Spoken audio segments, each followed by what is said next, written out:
man, he got some good news for you. Hey, man, listen. Hey, everybody, gather near. The doctor's in the house, so lend him your ear. The things he can say might even make your day. He might even help your pain go away. The doctor is in the house. The doctor is in the house. Let the doctor know what's bothering you. I'm sure he can tell you just what to do.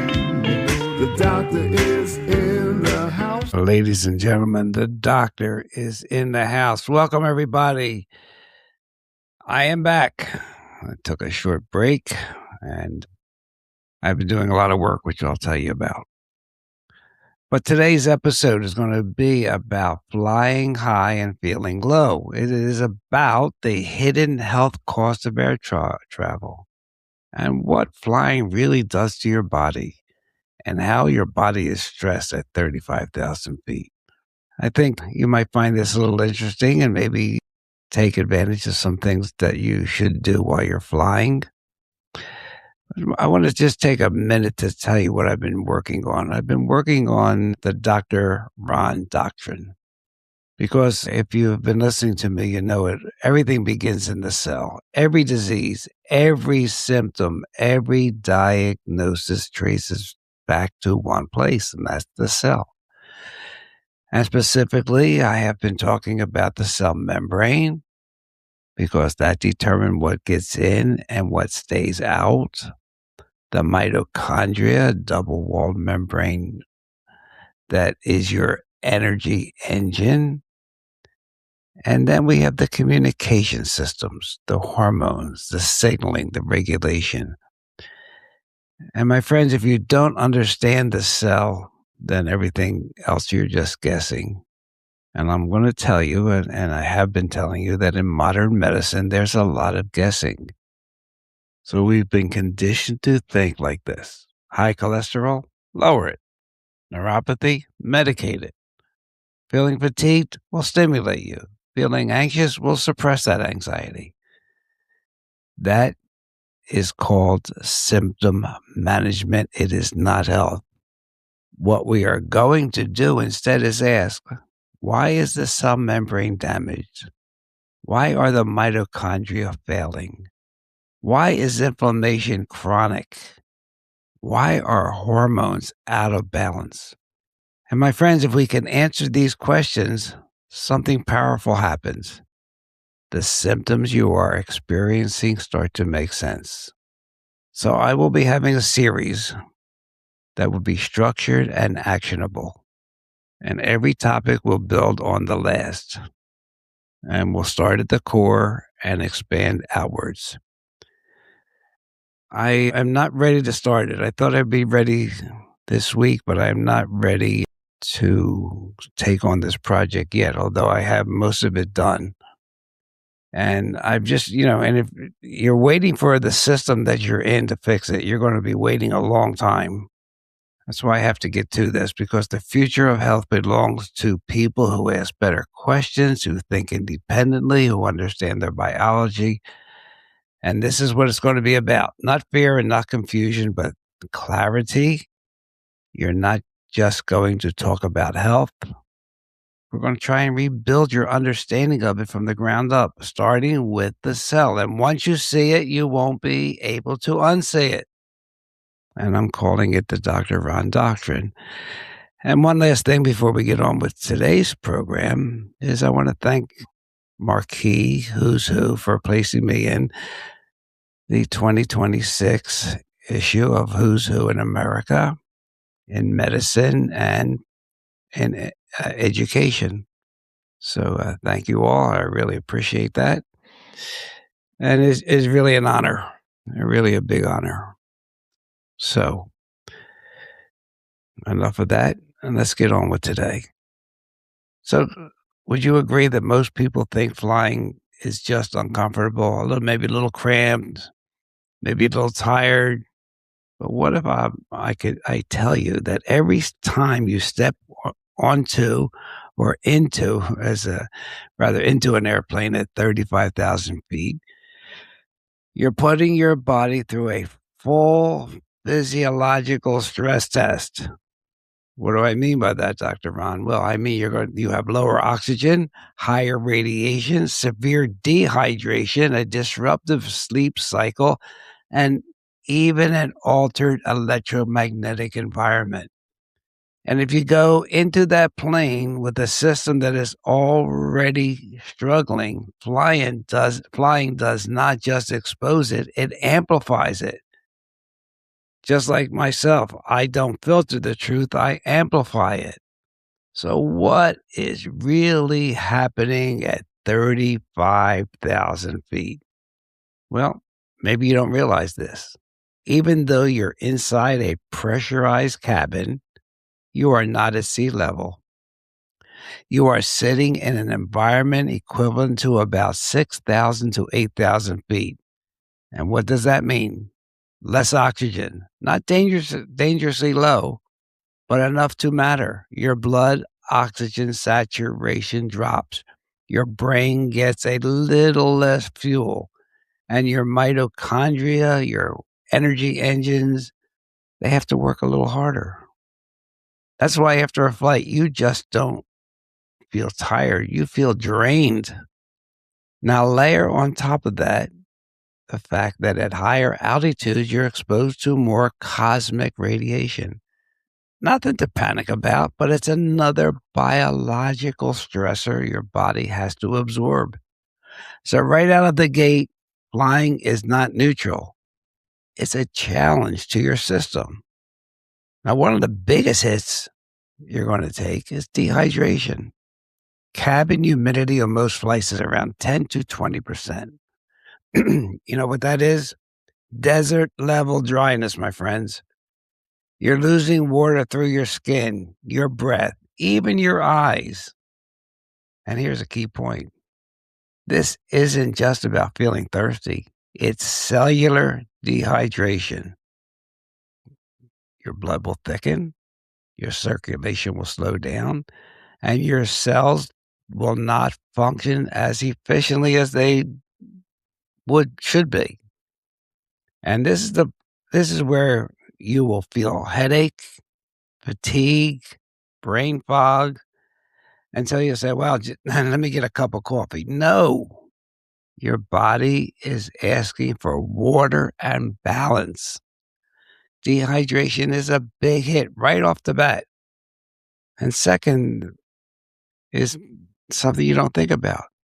Another layer that nobody talks about. When you're on an airplane, you're inside a pressurized metal container, surrounded by electronic systems, running largely on direct current. That's DC electricity. Now we're going to add that to that. Wi-Fi signals, personal devices, communication systems, radar and avionics. And what you have is a very unique environment at an electromagnetic field exposure zone. Okay, let me be clear. This is not about fear. Hear me. It is not about fear. It is about awareness. Your body is electrical. Your cells communicate through electrical signals. Your heart, your brain, your nervous system all rely on precise electrical activity. So when you place your body inside this confined, a highly electronic environment, the question becomes, how does that influence cellular communication? Do we have all the answers? Absolutely no. But what we do know is this.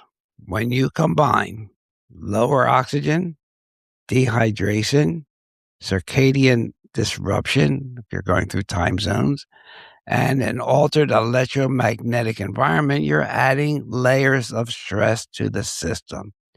And your body doesn't separate out those stressors the way we do. It adds them up. If you're healthy, your resilient body will adapt to that. But if you have a stress system to start with, you'll feel it. And if you're going through time zones, you add another stress level, another layer. I just call it time zone disruption. Your body runs on a precise internal clock, the circadian rhythm of your body. It controls your sleep, your hormones, your metabolism, your energy. You have more cortisone in the morning, and your sex hormones are higher in the morning. They have a rhythm. They like that. And when you cross time zones quickly, guess what? That system gets thrown off. What's the sleep hormone? The sleep hormone is melatonin. It gets suppressed. The stress hormone, cortisol, it gets elevated at the wrong times. Now, you're not just tired, you're out of sync. And the common word for that is jet lag. But it's more than just an inconvenience. It's a biological confusion. And when your rhythm is off, your recovery is off, your immune system is weaker, and your metabolism slows down. Layer upon layer of stresses add up, and your body does not separate them. So let's stack it all together. You've heard about peptide stacks. Well, here's a stack. Low oxygen, dehydration, radiation exposure, electromagnetic stress, circadian disruption, reduced movement. What do you get? What's the sum? You get a perfect storm. That's why after flying, a lot of people experience fatigue, poor sleep, headaches, a weak immunity, more likely to catch a cold, and inflammation. And here's the truth most people miss. Flying did not create the problem. It revealed it. It revealed the stress system that you had. So that's the problem. What do we do about it? Well, let's get practical. This is where you take control. Number one on the list is please hydrate before, during, and after your flight. Not just water, preferably adding electrolytes. Okay. Number one, hydrate with electrolytes. Number two, move. Every hour or two, get up. Keep your blood flowing. Running water doesn't freeze. You're less chance of clotting. Number three, avoid alcohol. Why, Dr. Ron? Well, it worsens your dehydration and it disrupts your sleep. As soon as you land, number four, it's important that you have light exposure. Get sunlight when you land. Really important for your body rhythms. That helps reset your internal clock. Number five, support your sleep. Melatonin, magnesium, and get back into your routine. So the bottom line is flying is not dangerous, but it's also not neutral. It is a stressor. If your system is already compromised, that stress shows up fast with fatigue, brain fog, poor recovery. So the question is not, is flying bad? The question is, how resilient is my body when I fly? Because everything we just talked about, the oxygen, hydration, hormones, energy, electrical environment, it all comes back to one place, the Dr. Ron doctrine, the cell. If your cells are strong, you adapt. If you're not, you feel it. Your health is not something you leave at the airport, ladies and gentlemen. It comes with you. You have to understand it. I want you to understand it. I want you to support it. Take responsibility for it. Because at the end of the day, your greatest asset is your health. So I'm Dr. Ron, unfiltered, uncensored, unafraid, and unapologetic. I hope you learned something from this. If you did, please refer a friend to this podcast. And also my Substack page, docronradio.substack.com, where a lot of this is taking place, and where more than likely publish for our subscribers the Dr. Ron Doctrine, which I think it's going to be really good. Okay.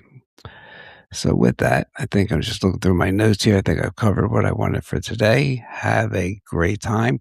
And for any of my Latino and Spanish friends, I will be also starting to publish my podcast in Spanish. Okay, let Freddie take us home. See you next time. Hey everybody, Dr. Ron's finished for today. I hope you got some good wisdom for what the man had to say. If it's all about good health, he's the man you got to see. He has a lot more answers for you. So tune in next week when the doctor is in the house. Or when the doctor is in the house. And let the doctor know what's bothering you. When the doctor is in the house. The doctor is in the house. Doctor is in the house.